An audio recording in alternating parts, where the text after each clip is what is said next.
government during this difficult time. Now, to answer this and other questions, I'm now joined by the Executive Director in the Office of the Prime Minister, that's Mr.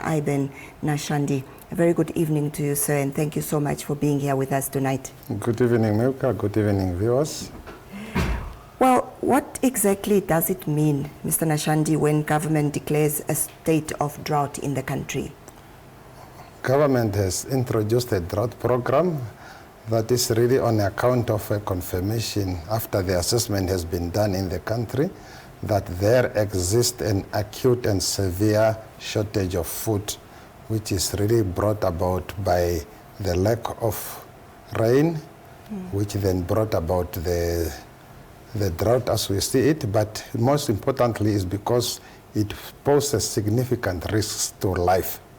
People's lives are threatened because of unavailability of food, livestock are affected, the economy which is dependent on that sector is also affected.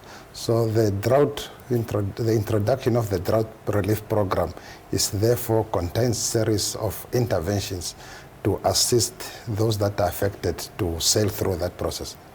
So as per government's observation, how has the persistent drought really affected the agricultural sector and the economy in general? You know, the agricultural sector is a significant contributor to our GDP. Right. And therefore, any impact on it, you could really imagine. Firstly, crops are going to fail, and therefore we are going to experience low yield. There will be reduced productivity in the sector. Employment is also impacted. Our livestock, the stock of livestock, the number of livestock that we have, for which we depend so much on export market, are also impacted. So that is really the impact. Brought about by that situation is also because of the scarcity of food. The demand for food is there and there's no supply. This is also going to make whatever little food that is now available more expensive. So there's going to be inflation, and food are going to become more expensive because you have now many people chasing too few goods available in the market. But most importantly, also you have our rural communities who have really been largely dependent on agriculture for subsistence and also all other activities.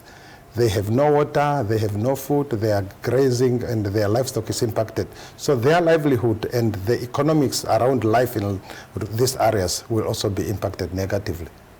So talk to us about some of the criteria that government considers when it comes to assisting farmers during the state of drought, and who qualifies to get this assistance? Yeah, maybe before I dwell into that, I just want to indicate that the purpose of the support that government is introduced is really to protect lives and also to sustain the livelihood of those that are greatly affected. We know we are all affected, but our coping mechanisms differ. And it is therefore for that reason that these different programs that government introduced cater for the needs of various people and the extent to which they are affected. Firstly, we want to make sure that because drought has impacted mostly of the people who have, as I've indicated, whose livelihood have been dependent on agriculture, especially our subsistence farmers. And therefore that is really, we want to make sure that our targeting covers those people who are greatly impacted, whose livelihood was dependent on agriculture. And those are people who are mainly living in farms, in rural areas, and so forth.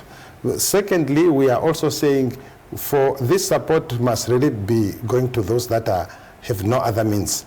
So if you have a means and you are already getting a benefit from some sort, we are saying please give a chance to another Namibian who have got no other means. Then to guide us to also to identify properly, we are saying those that have got an income of some sort from any source, please give a chance to other Namibians. We have put up an income criteria of 2,600 per month from any source per household, because we believe that if you have that income, the first priority will be to bring food to the table. So it will be in the form of financial assistance? It will be in a form of food assistance to those that are deserving it. Right. Yeah. So when will When will the assistance start, and until when will it be given? Yeah, we have different programs. We have food assistance, that is now to provide food parcels to the needy farmers who are identified as per the criteria that I've just indicated. Right. And that program kickstarts on the 1st of October and is expected to run until 30 June 2024. The second one is to support our farmers because of the grazing conditions that have deteriorated and so forth. There's also a wide range of farmer support. And this is really open to all the farmers who have got the proof and the identification that they are farming. There are a number of subsidies that are available. The first one is ready to provide a marketing incentive to incentivize farmers to destock, because if we do not destock, it is going to be very costly to feed animals. And therefore, the support is there to sell the animals, and for each animal that you sell, there's a subsidy of 500 Namibian dollar for the large livestock, and 100 Namibian dollar for the small livestock. And if you are able to identify alternative grazing, we are also encouraging people to move their animals, because rather move the animals than try to feed them, because feeding, as I indicated, is going to be very costly. Right. And there is a subsidy that is also provided up to 50% of the lease payment, and also for the transportation to and from those grazing. So the idea is really to make sure that if you have to feed the core, the rest either identify alternative grazing or let's sell to the abattoirs so that we can get some money, and then we can restock when we are out of this situation. Last but not least, we are also making available some funding to make sure that we address the water needs that has been exacerbated by the situation that we are in, which is a drought situation. So this program will entail drilling of boreholes, provision of water tanker services, and also making sure that those regions or communities that are currently in scarcity of water are provided for with water. So how should the affected farmers approach government for this type of assistance? Firstly, with regards to food assistance is upon identifications of the needy. Right. And we are working closely with the regional councils, the constituencies, the village headmen to identify those people who are in it, because the idea is that we do not want any Namibians to go hungry on account of no food, which is caused by drought. So we are therefore going to register. That registration is already started, is almost ending, and those registered will then be provided with this food parcel. But I really want to underscore that this assistance is to those who have got no means of coping. Right. So it's not a universal coverage of food assistance. The livestock support is to all the affected farmers. So if you have animals, you want to sell them, you qualify for subsidy. If you want to move them to better grazing, you qualify for lease of grazing, or you even qualify for the transportation subsidy, which are available up to 50% of the cost that you incur in those instances. Right. Now, what about fodder? Is that included in the assistance? Because that is what farmers need the most. And I know you were talking about feeding is very costly. Yes, fodder is available, but in this instance, fodder is available as a subsidy. Government have made available a subsidy, which entails up to 10 times 18 kilogram bales of fodder each month. So if you have that, 50% of that, you can claim it back from the government, and then you can reinvest again. So, and the main purpose of this fodder subsidy is really to protect the core head. The idea is that the other head either should have been moved to better grazing, or if not, it's made available for under the marketing incentive to be sold. And how much is this whole assistance going to cost the government? There are quite a number of variables that changes as we go. The first one is the number of people that are affected. We conducted an assessment and at the beginning of July, And that assessment has put a rough figure of about 695,000 people are affected. But the identification will, of course, tell us the reality, but we believe that we are not going to move far away from that figure.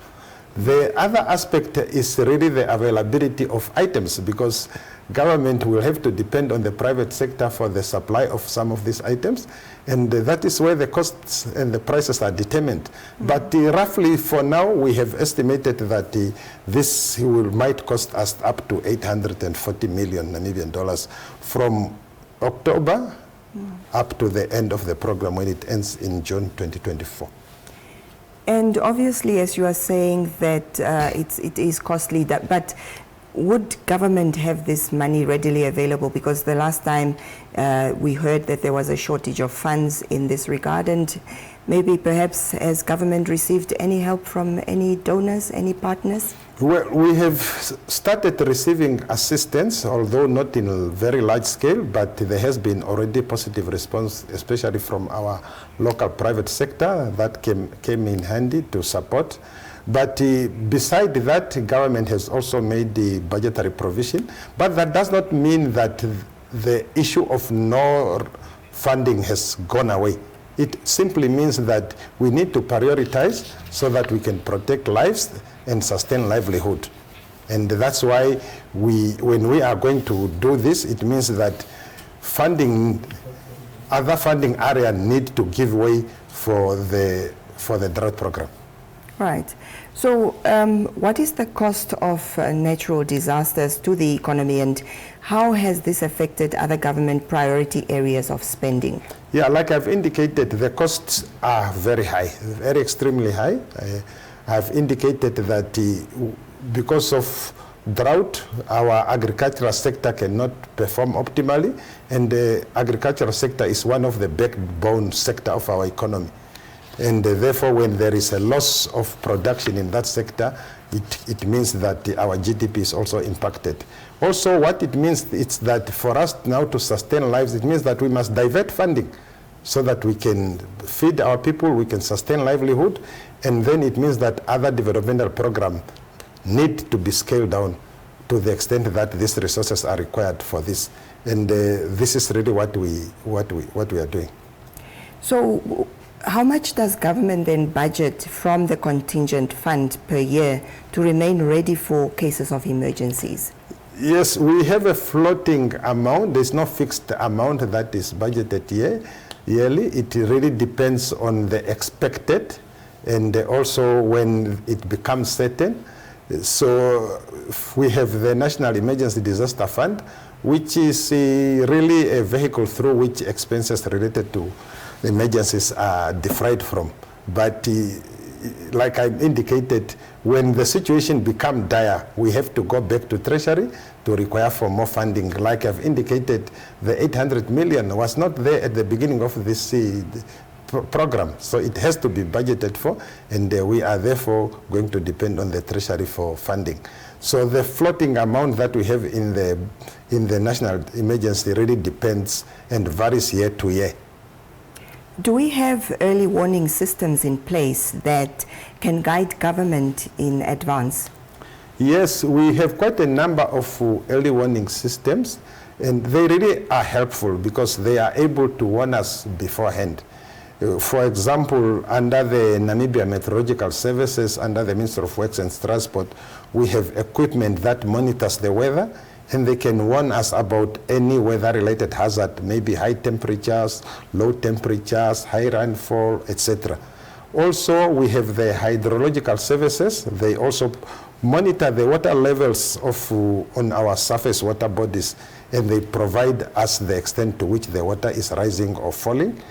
And also, we have under the Ministry of Mines and Energy, the Geological Survey. They monitor the seismic activities so that we get warning about any possible earthquake that might be there.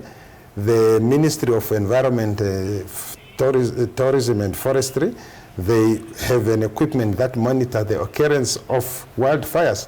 So there are quite a number of early warning systems depending on the sector in which the disaster is going to emanate from. And this is what we are monitoring, and that's why disaster risk management is a multi-sectoral, and each one has got a hand in.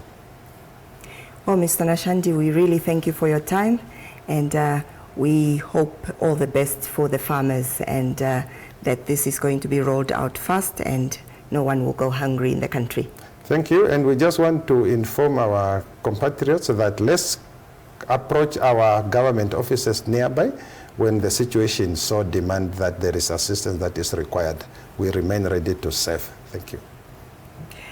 Well, that is, of course, Executive Director in the Office of the Prime Minister, Iben Nashandi, who has been discussing with us the declaration of the state of drought in the country as announced by government, and what it means to the farmers and what form of assistance they will be getting from government during this very, very difficult time.